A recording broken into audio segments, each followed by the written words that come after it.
Welcome students. Revision की इस कड़ी में आज हम पढ़ेंगे Mendel's laws of inheritance for BSc part 1। Mendel के नियम आप पूर्व में पढ़ चुके हैं, आज हम रिवाइज करेंगे।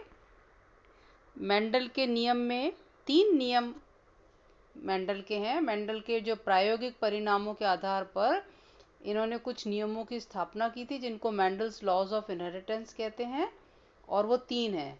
नंबर 1 लॉ ऑफ डोमिनेंस, प्रभाविता का नियम। दूसरा लॉ ऑफ सेग्रीगेशन, पृथक्करण का नियम। तीसरा लॉ ऑफ इंडिपेंडेंट असॉर्टमेंट, स्वतंत्र अपह्युवन का नियम। हम एक एक को देखेंगे। लॉ ऑफ डोमिनेंस या प्रभाविता का नियम। मेंडल के इस नियम के अनुसार किसी भी लक्षण को कंट्रोल या नियंत्रित करने के लिए कारक युग्म में से एक कारक दूसरे कारक की अभिव्यक्ति को रोकता है। एक संकर संकरण में जिस लक्षण की अभिव्यक्ति F1 पीढ़ी में हो जाती है, उस लक्षण को मेंडल ने प्रभावी या डोमिनेंट बताया, और वह लक्षण जो स्वयं को अभिव्यक्त नहीं कर पाता F1 जनरेशन में, उसे सुप्त अप्रभावी या रिसेसिव कहा। प्रभावी कारक अथवा एलील की अनुपस्थिति में जो अप्रभावी कारक है, वो फिर खुद को अभिव्यक्त कर सकता है। एग्जाम्पल के लिए मेंडल के एक संकरण में लंबेपन का लक्षण बौनेपन पर प्रभावी है। अतः F1 पीढ़ी में सारे पेड़ लंबे हुए, और द्वितीय फीलियल सेकेंड F2 जनरेशन में 25% समयुग्मजी बौने पौधे और लंबेपन के जीन की अनुपस्थिति के कारण ये बौने ही उत्पन्न हुए 25%। फिर इसमें अपूर्ण प्रबलता, इनकम्प्लीट डोमिनेंस देखी गई। कई उदाहरणों में देखा कि प्रबलता अपूर्ण होती है। ऐसी कंडीशन में F1 जनरेशन किसी भी जनक के पूर्ण रूप से नहीं मिलती, लेकिन दोनों के बीच की स्थिति को प्रदर्शित कर देती है। जैसे स्नैपड्रैगन प्लांट में यदि विशुद्ध लाल फूलों वाले कैपिटल RR पौधों में विशुद्ध सफेद फूलों वाले स्मॉल RR पौधे में अगर संकरण कराया जाता है, तो फर्स्ट F1 जनरेशन में संकरण पौधे गुलाबी कैपिटल R स्मॉल r वर्ण से प्राप्त होते हैं, जबकि F1 संकर गुलाबी वर्ण के फूलों का सेल्फ पॉलिनेशन होता है। अगर सेल्फ पॉलिनेशन कराते हैं तो F2 पीढ़ी में लाल कैपिटल RR, गुलाबी एक बड़ा R छोटा r, और सफ़ेद स्मॉल r फूलों वालों में जो रेशियो है 1:2:1 के रेशियो में पाया गया है।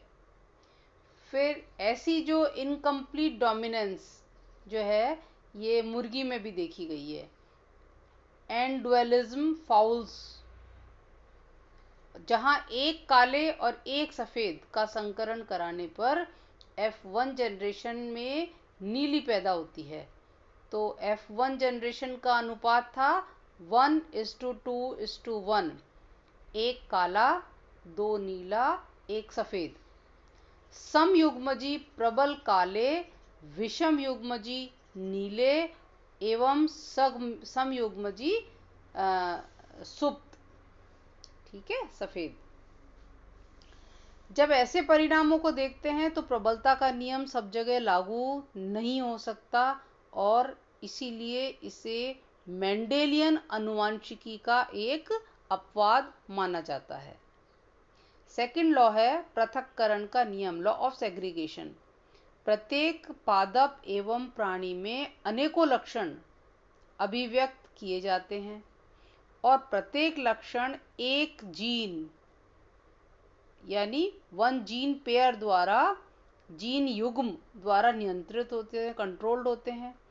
जब तक ये जीन जंतु अथवा पादप के भीतर हैं, ये शुद्ध रूप से उपस्थित रहते हैं। कभी संदूषित नहीं होते।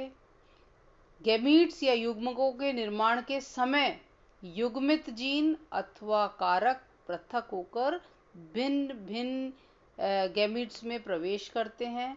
इस प्रकार प्रत्येक गमीट में युग्मित जीन में से केवल एक ही जीन उपस्थित होता है जो निर्धारित लक्षण को प्रकट करने की सामर्थ्य रखता है। अतः गैमीट्स के निर्माण के समय किसी भी लक्षण के लिए उत्तरदायी जीन पृथक होकर विभिन्न युग्मकों या गैमीट्स में प्रवेश करते हैं। यानी during the time of gamete formation the gametes responsible for a particular character segregate and enter into different gametes। इसी को मेंडल के पृथक्करण के नियम के नाम से जाना जाता है। फॉर एग्जाम्पल मेंडल के एक संकरण में F1 पीढ़ी में गैमीट्स के निर्माण के समय युग्मित जीन टॉल कैपिटल टी और स्मॉल टी पादपों की उपस्थिति होती है। तो अगर स्वतंत्रता पूर्वक पृथक हो जाते हैं तो युग्मकों में प्रवेश करते हैं। इस प्रकार प्रत्येक गैमीट में युग्मित कारकों में से कैपिटल टी अथवा स्मॉल टी प्राप्त होंगे जो एक लक्षण यानी या तो लंबापन कैपिटल टी या बौनापन स्मॉल टी के प्रदर्शन हेतु उत्तरदायी होंगे। तीसरा नियम है स्वतंत्र अपयूवन लॉ ऑफ इंडिपेंडेंट असॉर्टमेंट। यह नियम डायहाइब्रिड क्रॉस संकरण पर आधारित है। इस नियम के अनुरूप युग्मकों के निर्माण के समय प्रत्येक युग्मित लक्षणों के लिए उत्तरदायी जीन अन्य लक्षणों के जीनों से स्वतंत्रता पूर्वक पृथक होते हैं। यानी during the time of gamete formation the genes for each pair of characters separate independently from those of other characters।